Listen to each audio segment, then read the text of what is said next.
क्या होगा अगर आपको अपने उस इंसान की आखिरी चिट्ठी मिले जिसे आप इस दुनिया में सबसे ज़्यादा प्यार करते थे, और उस चिट्ठी में लिखी कुछ लाइनें आपकी पूरी ज़िंदगी बदल दें। आज की कहानी सिर्फ एक लड़के की नहीं है, ये कहानी उन सभी लोगों की है जिन्होंने कभी हार मानने के बारे में सोचा था। तो कहानी को अंत तक ज़रूर देखिए, क्योंकि इसका आखिरी संदेश शायद आपकी ज़िंदगी भी बदल दे। बारिश की हल्की हल्की बूंदें गिर रही थीं।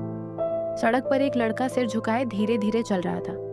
उसका नाम था आरव। उम्र सिर्फ 19 साल, लेकिन चेहरे पर ऐसा दर्द था जैसे उसने पूरी दुनिया हार दी हो। कुछ महीने पहले ही उसके पिता का निधन हुआ था। घर की जिम्मेदारी, पढ़ाई, कर्ज और लोगों के ताने, सब कुछ एक साथ उसके कंधों पर आ गया। रिश्तेदार शुरुआत में आए, फिर धीरे धीरे सब अपने अपने जीवन में लौट गए।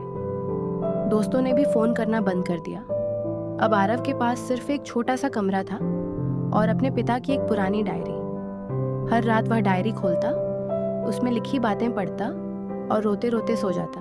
उसके पिता हमेशा कहा करते थे, बेटा, इंसान गरीब पैदा हो सकता है, लेकिन गरीब सोच के साथ नहीं जीना चाहिए।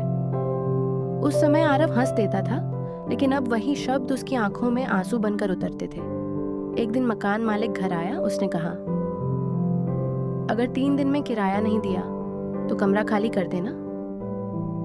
आरव के पास जेब में सिर्फ 50 रुपए थे।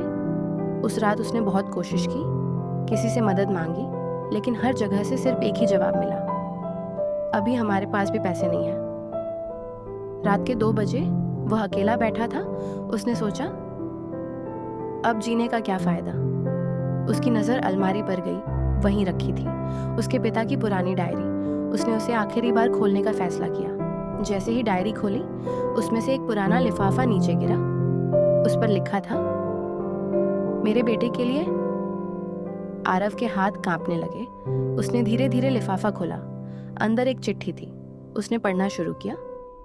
मेरे प्यारे बेटे, अगर तुम ये चिट्ठी पढ़ रहे हो तो शायद मैं अब तुम्हारे साथ नहीं हूं। मुझे पता है, मेरे जाने के बाद तुम्हें बहुत मुश्किलें आएंगी। हो सकता है तुम अकेला महसूस करो, हो सकता है तुम्हें लगे कि अब सब खत्म हो गया, लेकिन बेटा, याद रखना, अंधेरा हमेशा सूरज से हारता है, मुश्किलें हमेशा मेहनत से हारती हैं, और किस्मत हिम्मत के आगे झुक जाती है। अगर कभी हार मानने का मन करे तो मेरी एक बात याद रखना, तुम मेरी सबसे बड़ी उम्मीद हो। मैं चाहता हूँ लोग मुझे मेरे नाम से नहीं, बल्कि तुम्हारे नाम से पहचाने। वादा करो, तुम हार नहीं मानोगे। इतना पढ़ते ही आरव जोर जोर से रोने लगा। उसे लगा जैसे उसके पिता अभी भी उसके पास बैठे हों। उसने उसी रात फैसला किया, अब चाहे कितनी भी मुश्किल आए, वह पीछे नहीं हट